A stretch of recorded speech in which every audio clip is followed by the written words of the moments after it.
I'm drunk and confused. I tried to be patient with you. And Squid Game on Netflix is a shocking social experiment and devilishly crafted mystery, well deserving of its meteoric popularity, awesome. at least for the way this show made me feel all the feels. Oh god. Oh no! Stop running! Don't do this!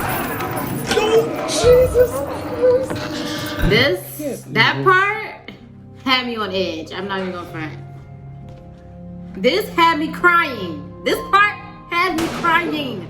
Okay? Final reveal was so well set up with a sequence of clues throughout each episode, and while I normally apply my breakdown skills to Marvel titles, I just have to break down every interesting clue that you might have missed in Squid Game. So this series follows Kyun and other debtors participating in a violent survivor challenge for cash based on children's games: Red Light, Green Light, Honeycomb, Tug of War, Marbles, Hopscotch, and the Squid Game. Their dormitory walls actually display each of these games from the very beginning, barely visible in episode 1, but as each stack of bunks are removed as people are killed off, all of the games are eventually revealed. Now, early on, Kyun meets Ilnam, an elderly player with a brain tumor who, as we learn in the final episode, was actually the creator of the game. Bored with watching alongside elite VIP gamblers who bet on these players like the horses Kyun would bet on, and so Ilnam joined the game to make the most of his dying months, and finally found a friend in Kyun. He fakes his death during the heartbreaking Marbles challenge, setting up Kyun to win it all. And it ends with Kyun debating Ilnam on his deathbed about the core morality of society, using a dying homeless man outside as a test case for whether anyone would stop to help him by midnight, which I actually see is pretty similar to the final act of The Dark Knight. Batman and Joker using the fairies as a microcosm of society's selfishness or selflessness. And in the end of both, thank goodness, humanity steps up. Now, Ilnam being behind it all was actually foreshadowed in several subtle ways. Like all the way back in episode 1, when Kyun first meets him, he is counting the number of other players, which he claims was suggested by his doctors to help with his dementia, but Kyun naively points to the screen listing the total number, and Ilnam just looks at him like, dadoy. 일남님 저기 456명 왔네요. And that is because Ilnam was actually sizing up each of the candidates, and he's genuinely kind of annoyed that Kyun is bothering him. The games, while other players are terrified, Ilnam is gleeful. In Red Light, Green Light, after the first wave of slaughtering, he happily strides forward, and when he freezes, on the motion sensor screen, all other players are lit with a full green overlay, whereas he only has a bit of green highlighting, no overlay, showing how the sensor sees him differently. In the protest vote, Ilnam votes last, voting to end the game, which he does to free himself of guilt and ensure that everyone who returns to play does so under their own free will. Basically his own sick justification for going forward with this. Ilnam runs into Kyun outside the store in episode 2. 나 다시 가기로 했어. 어딜요? Yeah, no answer to that question. Ilnam leaves it unsaid because he doesn't want to tell Kyun where the island is, or even say out loud in a public place that there exists this battle royale island with murder games. Also notice that while we see every other major character get gassed as they sit in the van to return to the game, we do not see any gas clouding around Ilnam, since he would have known the way. Gassing him would have been unnecessary. As he was fully prepared to die in each of the games, he wasn't really rigging them for himself. And that's because the whole heartless fairness of it is what made it fun for him. He was gonna die anyway because of his tumor. Like in the Honeycomb challenge, he straight up picked one of the more challenging star shapes. 아니야, 별 좋아. 요즘은 It's crazy all the stuff that I literally missed throughout this whole And only thing. by copying Kyun licking the back did he succeed. It was his friendship that he discovered with Kyun that made him want to keep moving forward. In episode 4, the nighttime brawl only ends when Ilnam cries out. 제발 그만해. 나 너무 무서워.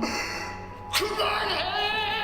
And and only then does the front man send the guards in. Which brings us to the tug of war I didn't challenge. even and notice of course, that. Ilnam knows a pretty solid strategy, and when they first pull back to tug, he's actually got a big smile on his face. But Ilnam was actually very close to death here. I actually checked, he really was chained to the rope like the others were, but only thanks to Sung-woo's last minute tactic to step forward and make the other side lose their footing were they able to win. And then right afterwards, while the others look exhausted and relieved, Ilnam, again, has a big smile on his face. Now, episode 5 is when the police officer Jun-ho finds the player records, and when he looks at a past year, there is a page for player 1 and player 2 of that year, but when he pulls the current year of 2020, the very first page shows player 002. There is no record for 001, since Ilnam, as a game creator, would not need a player record. Now, in episode 6, Gi-yeon gives Ilnam his jacket to cover his soiled pants. Why? And Ilnam later gives We him missed his like all 001 of this. jacket. All of these clues we missed. 이쁘가 이 도시 없으면은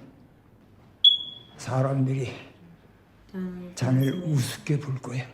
His way of telling Gi-yeon that the guards look up to player 001, and this marks Gi-yeon for safer passage heading into the final challenges. Now, during the marble game, the set perfectly recreates Ilnam's old home, which they would only be able to do if he had a hand in designing it. And he says, 내가 퇴근하고 집에 오면은 아들놈이 친구들이랑 신나게 I was wondering how 아빠가 that- 온 줄도 모르고 말이야. 정신 차리라고요. 나는 저 전봇대 뒤에 숨어서 아들놈이 노는 거를 몰래 훔쳐봤지. telling us how Ilnam created all of this as a way to watch people play the games that his I son was- played, that he always wished he played with his son. And this building looks like it has a kind of interior, I was giving wondering Ilnam how- plenty of places to hide. I thought he was just- Indeed, when he You get what I'm loses his saying? Because he had marbles, dementia and everything like the that. guard so. gunshot happens behind the pillar.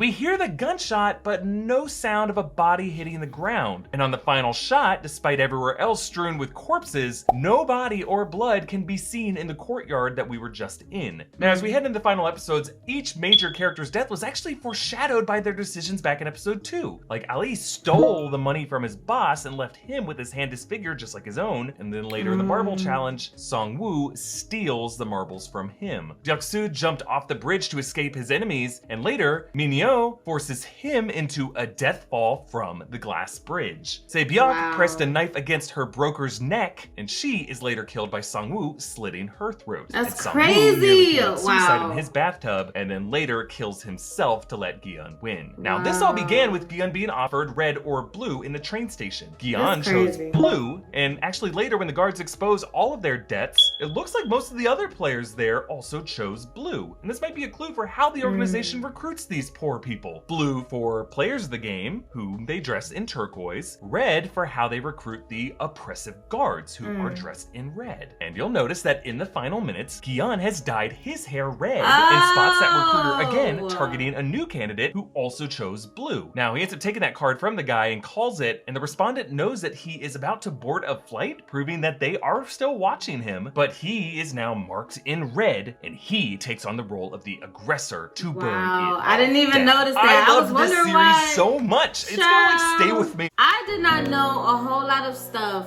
when it came to this like movie, like all the clues, everything, because like when you're really watching a movie, you don't really like try to, because you don't know what's gonna happen next. You get what I'm saying? So you're not looking for like clues like that like when you go back and be like, oh, how did I miss that? Oh, right, how did I miss that? You get what I'm saying? So it's cool to like go back and see like what you missed during, you know, the movie. It's pretty cool. And also when it came to his hair, like when he dyed his hair that color, I was wondering what he was thinking, because I'm like, dude, red? Like, dude, like you really dyed your hair red? What was the reason? But okay. But now that he explained it, I get it. I get it now. I do. And also when it came to the older man, and when he was like literally like saying, oh, this is where, you know, I found my house, and this is where we used to do this, and my son used to do that. And I'm like, yo, I thought it was just dementia. You get what I'm saying? Because he had a tumor, and I thought that he was just like, you get what I'm saying? He was just out of there. He mapped it just like his home. You get what I'm saying? His neighborhood.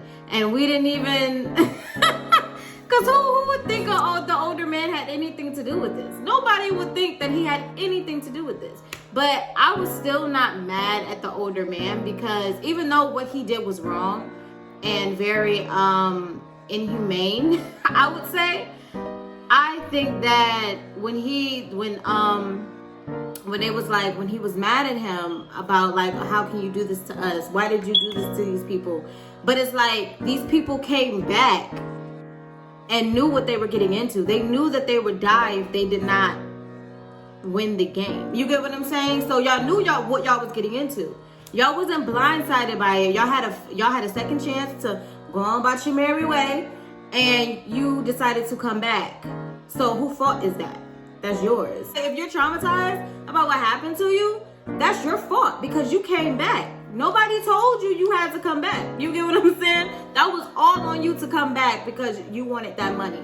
So you can't put that on him. You got to put that on yourself, because you had a second chance to get out of Dodge and never come back, but you did. So yeah, that's also what I wanted to say as well. In the comments, let me know how you like this movie. If you liked it, if you didn't like it. I think my thing is sideways. Like, my phone keeps tilting. Like, I think I did that whole discussion with my phone tilted, bitch. What do you rank this series?